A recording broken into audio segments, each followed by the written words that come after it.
देवळा परिसरात चोरट्यांचा हैदोस. Post ऑफिससह medical आणि घर फोडले. बातमी देवळा येथून. देवळा तालुक्यातील पिंपळगाव वाखारी परिसरात अज्ञात चोरट्यांनी शुक्रवारी रात्री धुमाकूळ घालत पोस्ट ऑफिस, एक घर आणि मेडिकल दुकान अशा 3 ठिकाणी घरफोडी केली.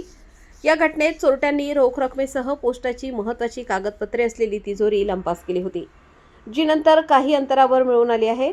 मिळालेल्या माहितीनुसार 6 मार्चच्या रात्री 8 ते 7 मार्चच्या सकाळी 8 वाजेच्या दरम्यान ही घटना घडली.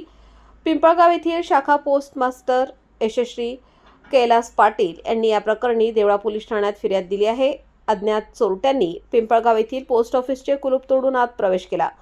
चोरट्यांनी तिथून 6,000 रुपये किमतीची राखाडी आणि लाल रंगाची लोखंडी तिजोरी चोरून नेली आणि तिजोरीमध्ये पोस्टाची महत्त्वाची कागदपत्रे आणि नवीन पासबुके होती.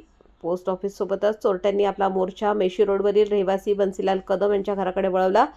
तिथेही घराचे कुलूप तोडून चोरट्यांनी आत प्रवेश केला. त्यानंतर कुणाल खैरनार यांच्या मेडिकल दुकानाचे शटर उचकावून चोरट्यांनी आतील 1,500 रुपयांची रोख रक्कम लंपास केली. चोरीच्या उद्देशाने पळवून नेलेली पोस्टाची तिजोरी चोरट्यांनी फोडण्याचा प्रयत्न केला, मात्र त्यातील कागदपत्रे आणि पासबुके सुरक्षित असून 6,000 रुपये किमतीची ही तिजोरी नंतर पोलिसांना मिळून आली आहे. या प्रकरणी एकूण 7,500 रुपयांच्या मालाची चोरी व नुकसान झाल्याची नोंद करण्यात आली आहे. देवळा पोलीस ठाण्यात अज्ञात चोरट्यांविरुद्ध गुन्हा दाखल करण्यात आला आहे. सहाय्यक पोलीस उपनिरीक्षक खुरासने यांनी गुन्हा दाखल केला असून पोलीस हवालदार बर्डे या प्रकरणाचा अधिक तपास करत आहेत. तालुक्यात वाढत्या घरफोडीच्या घटनांमुळे नागरिकांमध्ये भीतीचे वातावरण पसरले असून रात्रीची गस्त वाढवण्याची मागणी नागरिकांकडून करण्यात येत आहे. स्टार लक्ष मराठी न्यूजसाठी महादू मोरेसह पवन गरुड, देवळा.